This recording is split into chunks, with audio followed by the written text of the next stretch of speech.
Hi friends. Last video में मैंने स्वॉट analysis की बात की। तो आज आप बात करने वाले हैं मोस्ट एनालिसिस के बारे में। जैसे स्वॉट एनालिसिस था, मोस्ट एनालिसिस एक सिचुएशन एनालिसिस मेथड है। MOST analysis the technique for analysing what an organisation aims to achieve, how it aims to achieve this. MOST analysis extremely powerful analysing tool है। MOST analysis turns your vision and ambition to realistic and achievable goals and help to build a successful business. जब हम most analysis conduct करते हैं तो हमारे employees को एक clear idea दे देता है, जिससे कि वो अपने टारगेट के बारे में अपनी स्ट्रेटजीज को रिलेवेंट, जस्टिफाइड और फोकस्ड ऑन गोल रख सकते हैं। मोस्ट एनालिसिस का इस्तेमाल हम marketing, sales, growth and human resource के लिए भी यूज कर सकते हैं। जैसे हमारा स्वॉट एनालिसिस 4 टायर्ड था, हमारा मोस्ट एनालिसिस भी एक 4 टायर्ड होगा। फर्स्ट टायर उसका है your mission. Mission defines what your business organization is in and what I intend to achieve. Mission ये बताता है कि आपको अचीव क्या करना है, आपके ऑर्गेनाइजेशन किस तरफ जाना है, ये आपका मिशन बताता है। नेक्स्ट है योर ऑब्जेक्टिव्स। ऑब्जेक्टिव में हम हमारी कंपनी के की गोल्स के बारे में बात करते हैं, जहां से हमारे ऑर्गेनाइजेशन अचीवमेंट को मेजर किया जा सकता है। नेक्स्ट आता है योर स्ट्रेटेजी।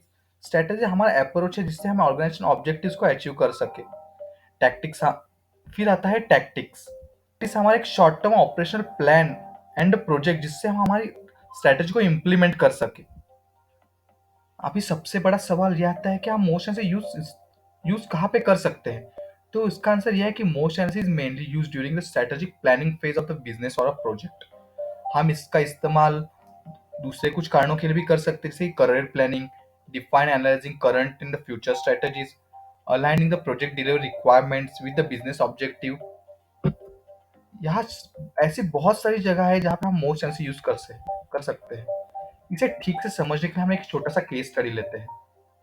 रोहित नाम का एक यंगस्टर है जिससे अपने एरिया में एक छोटा सा रेस्टोरेंट ओपन करना है, लेकिन उसे इस बिजनेस का कोई एक्सपीरियंस नहीं है। उसने मुझे एज ए कंसल्टेंट हायर किया, जो कि उसे बिजनेस में हेल्प कर सके। और हमने हमारा काम स्टार्ट कर दिया। पहले हमने उसका विजन और मिशन क्या है, वो उसका मिशन ये था कि उसे हाई क्वालिटी फूड लोगों तक पहुंचाना है और ऐसी कॉस्ट में पहुंचाना है जहां पर कॉमन मैन उसे अफोर्ड कर सके। उसका मिशन हो गया to offer the high quality food in the affordable and attractive way to everyone. Next हमारा था कि ऑब्जेक्टिव क्या होगा।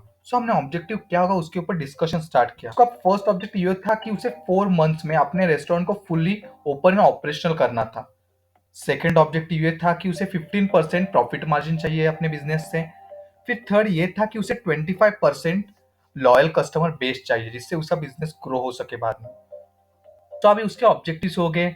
पहला था have a restaurant open and fully operational before 4 months. Second था have a 15% profit margin. Third था 25% of client base must be loyal customers.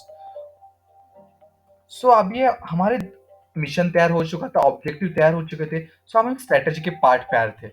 उसके माइंड में कुछ स्ट्रेटेजी से फिक्स नहीं थी कि उसे क्या करना है। उसे सिर्फ मिशन और ऑब्जेक्टिव तो पता थे, लेकिन उससे बात करने के बाद ये पता चला कि उससे कस्टमर सेटिस्फेक्शन पे कॉन्सेंट्रेट करना है। उसकी फर्स्ट स्ट्रेटेजी होगी customer satisfaction centre of everything.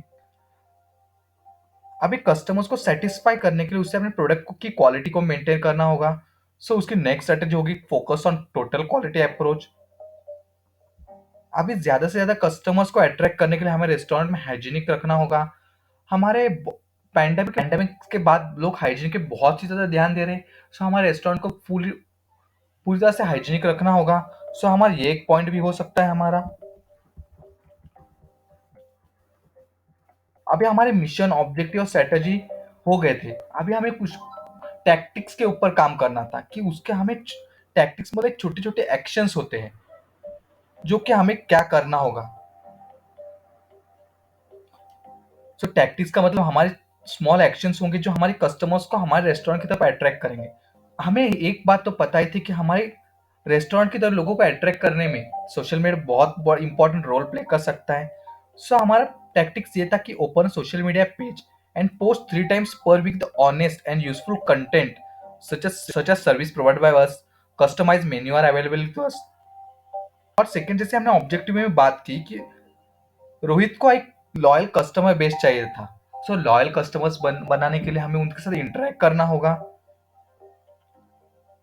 सो ये हमारी सेकंड स्ट्रेटेजी हो गई कि you have to interact with customers as much as you can, get the real feedback.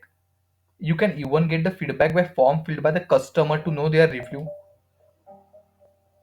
Meanwhile ये सब करते हुए हम खुद की एक वेबसाइट ओपन कर सकते हैं, एंड्रॉयड ऐप ओपन कर सकते हैं, जिससे लोगों को हमें ढूंढने में ज़्यादा तकलीफ ना हो. ये सब करते हुए हमें रेस्टोरेंट के इनकम और कॉस्ट के ऊपर ध्यान देना था. सो हमारी नेक्स्ट स्ट्रेटेजी होगी analyse your incomes and cost once a month. Month में एक बार तो हमारे कॉस्ट कितने जा रहे हैं, हमारे एक्सपेंसेस क्या है और हमारा इनकम कितना हो रहा है, इसके ऊपर ध्यान देना. हम सिर्फ उन्हीं डिशेज पर डिपेंडेंट नहीं रह सकते कि जो हम प्रोवाइड कर रहे हैं. हमें कस्टमर की डिमांड क्या है उसके ऊपर ध्यान देना होगा, जिसमें हमें फीडबैक बहुत ज़्यादा हेल्पफुल हो सकता है. सो नेक्स्ट स्ट्रेटेजी होगी you have to implement the continuous learning process to find out what your customer values the most. ये हमारे कुछ स्ट्रेटेजीज या हो सकते हैं कि टैक्टिक्स तैयार हो चुके हैं कि हमें कस्टमर्स को कैसे अट्रैक्ट करना है, कैसे उनका ध्यान रखना है. सो एक शॉर्ट में था एक रेस्टोरेंट के लिए मोस्ट एनालिसिस. सो आपको ये वीडियो कैसा लगा एक कमेंट बॉक्स में ज़रूर बताना, और ऐसे नए नए बिजनेस रिलेटेड टर्म्स को समझने के लिए एडुक्यूब को ज़रूर सब्सक्राइब करना. Thank you.